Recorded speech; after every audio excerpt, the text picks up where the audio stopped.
तो आईपीएल 2025 के mega auction के रूल हमारे सामने ऑफिशियली आखिरकार आ गए हैं और मैंने आज सुबह सुबह वीडियो में आपको एक एक रूल का पूरा डिटेल एक्सप्लेनर दिया है। अगर आपने वो वीडियो नहीं देखी है देन आई विल सजेस्ट कि अगर आप डिटेल एक्सप्लेनेशन चाहते हो तो पहले उस वीडियो को देख लो ताकि इस वीडियो का कॉन्टेक्स्ट आपको ईजिली और थोड़ा सा बेहतर समझ में आए। अगर नहीं माने तो इस वीडियो के बाद जाकर के भी देख सकते हो। और अगर आप ऑलरेडी आईपीएल के रूल से अच्छी तरीके से वाकिफ हो तो आप में से बहुत सारे लोगों के बहुत सारे सवाल हैं कि भाई ठीक है रूल्स तो आ गए, स्लैब तो हमें कम से कम पता चल गए, लेकिन उसके बाद राइट टू मैच कार्ड को लेकर के क्या खबर है, राइट टू मैच कार्ड का इस्तेमाल किस तरीके से किया जा सकता है और कौन सा खिलाड़ी कैप्ड कैटेगरी में गिरेगा, कौन सा खिलाड़ी अनकैप्ड कैटेगरी में गिरेगा। तो इसको लेकर के भी जो रिपोर्ट्स हमारे पास आ रही हैं उसका डिटेल एक्सप्लेनर इस वीडियो में हम आपके लिए लेकर के आए हैं। तो चैनल को सब्सक्राइब कर लो और नोटिफिकेशन की घंटी बजाना बिल्कुल भी ना भूलना ताकि ऐसी कोई भी वीडियो तुमसे बिल्कुल भी मिस ना हो। और देखो सबसे पहले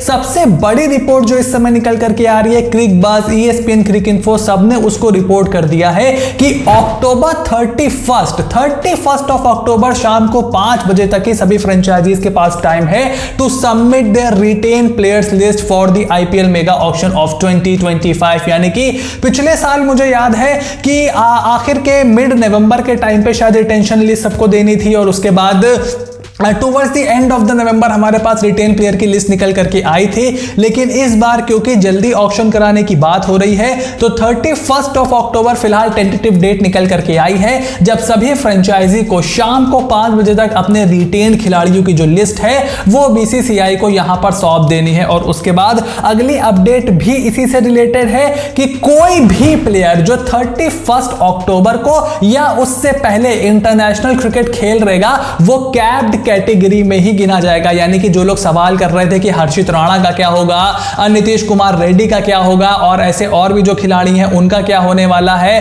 तो इस बार अब पूरी तरीके से मामला क्लियर हो चुका है कि जो लास्ट डेट है रिटेन प्लेयर की लिस्ट सौंपने की, अगर उससे पहले कोई खिलाड़ी इंटरनेशनल क्रिकेट खेल लेता है तो वो कैप्ड प्लेयर की कैटेगरी में ही गिना जाएगा। एंड इट लुक्स लाइक कि नीतीश रेड्डी हो गए या फिर हर्षित राणा हो गए, ये जो प्लेयर हैं ये कैप्ड खिलाड़ियों में ही आने वाले हैं। बिकॉज अभी देखो बांग्लादेश के खिलाफ इनका सिलेक्शन भी हो गया है, मयंक यादव का नाम भी आप उस लिस्ट में डाल दो तो 4 करोड़ में तो इनको आप नहीं ही रिटेन कर पाओगे।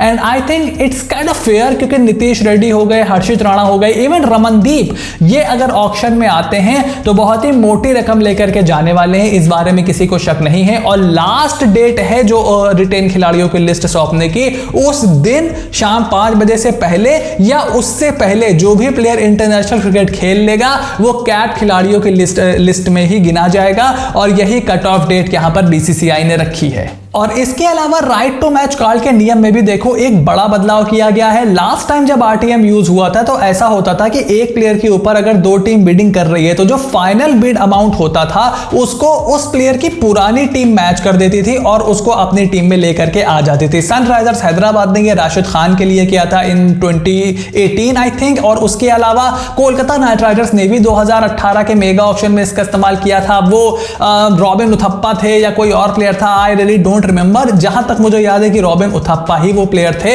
और उनको लेकर के इस तरीके से आरटीएम का इस्तेमाल किया गया था। मैं थोड़ा श्योर नहीं हूं बट कोई एक प्लेयर था केकेआर में जिसके लिए आरटीएम का इस्तेमाल किया गया था। बट इस बार यहां पर बीसीसीआई ने इसमें एक और खेल कर दिया है। जैसे मान लो एक प्लेयर है, उसको लेकर के 2 टीमें आपस में बिडिंग कर रही हैं। अब अगर उसकी पुरानी टीम आरटीएम यूज करना चाहती है, मान लो ईशान किशन है, ईशान किशन को लेकर के बिडिंग चल रही है आरसीबी और लखनऊ के बीच में और वो 10 करोड़ पे करके रुक जाते हैं। अब मुंबई इंडियंस कहती है कि भाई हम आरटीएम इस्तेमाल कर रहे हैं, तो जो फाइनल बिडर होगा, मान लो इस केस में Lucknow super giants final bidder है, तो उनको एक और अपॉर्चुनिटी दी जाएगी यहां पर बिड रेस करने के लिए। और अगर वो बिड रेस करके उसको 11 करोड़ 12 करोड़ कर देते हैं तब मुंबई इंडियंस उनको मैच करके अपनी टीम में ले सकती है। इसके पीछे ये चीज का इसके पीछे लॉजिक ये है कि आरटीएम से क्या होता है, या तो टीमें बहुत ज्यादा प्लेयरों की वैल्यू फ्लक्चुएट करने लगती हैं तो सामने वाली टीम को नुकसान होता है।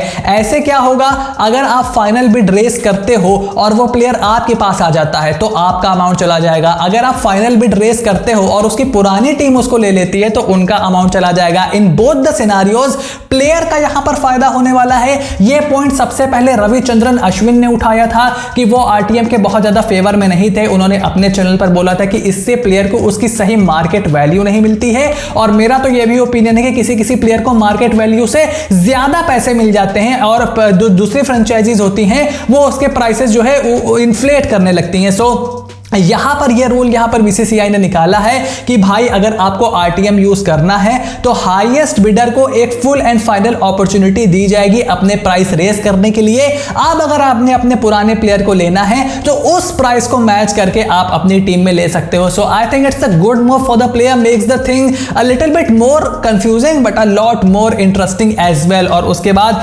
फाइनल अपडेट जो ऑक्शन रूल से निकल करके आई है वो ये है कि maximum fees for an overseas player will in the mini auction. ये मेगा ऑक्शन का रूल नहीं है, ये अगले साल मिनी ऑक्शन का रूल है। हमने पिछली वीडियो में आपको बताया था कि मिनी ऑक्शन में वही ओवरसीज प्लेयर आ पाएंगे जो मेगा ऑक्शन में खुद को रजिस्टर करवाएंगे, वरना वो जो शाण पट्टी चलती थी ना कि मेगा ऑक्शन में आते नहीं थे फिर मिनी ऑक्शन में आते थे और 5-10 करोड़ एक्स्ट्रा मिल जाता था because of some players not being available and low bunch of players in the auction.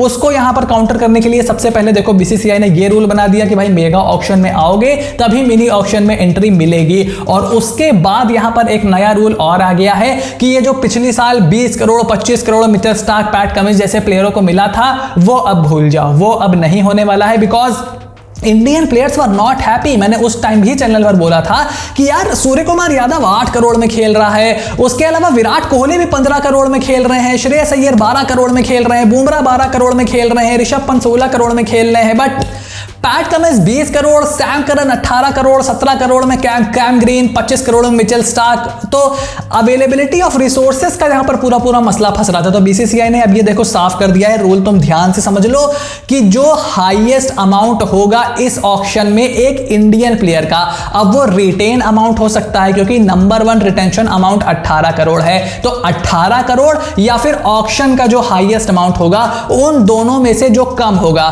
जैसे मान के चलो कि रोहित शर्मा आ गए ऑक्शन में, वो बिक गए 17 करोड़ में और विराट कोहली रिटेन हुए 18 करोड़ में, ठीक है। तो रोहित शर्मा का जो अमाउंट है 17 करोड़ वो एक कैप हो जाएगा ओवरसीज प्लेयर के लिए और किसी भी ओवरसीज प्लेयर को 17 करोड़ से ज्यादा रुपए नहीं मिलेंगे अगले साल के मिनी ऑक्शन में। यानी कि पूरी तरीके से ओवरसीज प्लेयरों की शाण पट्टी यहां पर खत्म कर दी है बीसीसीआई ने।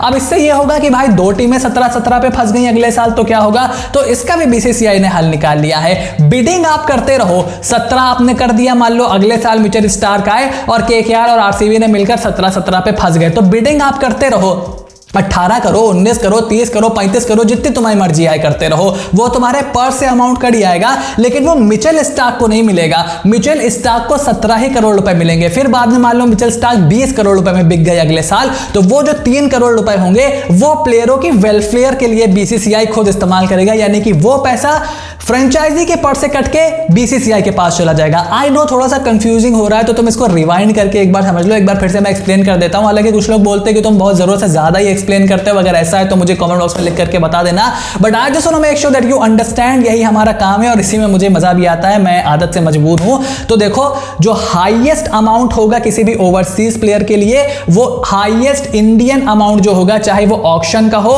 या फिर रिटेन प्लेयर का हो, उससे ज्यादा ऊपर नहीं जा सकता। और रिटेन और ऑक्शन का जो अमाउंट में सबसे कम होगा वो ही ओवरसीज के लिए हाईएस्ट अमाउंट होगा। जैसे मान लो ऑक्शन में विराट कोहली 18 में रिटेन हुए और रोहित शर्मा ऑक्शन में गए 20 करोड़ में खरीदे गए, तो विराट कोहली का 18 लिया जाएगा। अगर विराट कोहली 18 में रिटेन हुए, रोहित शर्मा ऑक्शन में गए 17 में बिक गए, तो रोहित शर्मा का 17 लिया जाएगा और उस अमाउंट से ज्यादा किसी भी ओवरसीज प्लेयर को पैसा नहीं मिल सकता इन the mini auction of IPL 2025। तो इंडियन प्लेयर के इस ऑक्शन के रूल बनाते हुए बहुत ज्यादा सुनी गई है। ये रिपोर्ट्स बहुत दिन से निकल करके आ रही थी कि स्टार्क और कमिंस को जो पैसा मिला है उससे इंडियन प्लेयर बहुत ज्यादा खुश नहीं है। तो अब इस मामले में आपका जो ओपिनियन है मुझे कमेंट बॉक्स में लिख करके जरूर बताओ। चैनल को सब्सक्राइब करो, नोटिफिकेशन की घंटी बजाना बिल्कुल भी ना भूलना, क्योंकि इस तरीके की वीडियोस लगातार हम आपके लिए लेकर के आने वाले हैं, क्योंकि अब तो सीजन शुरू हुआ है, अभी तो और मजा आना है। So stay tuned and I will see you soon in the next video.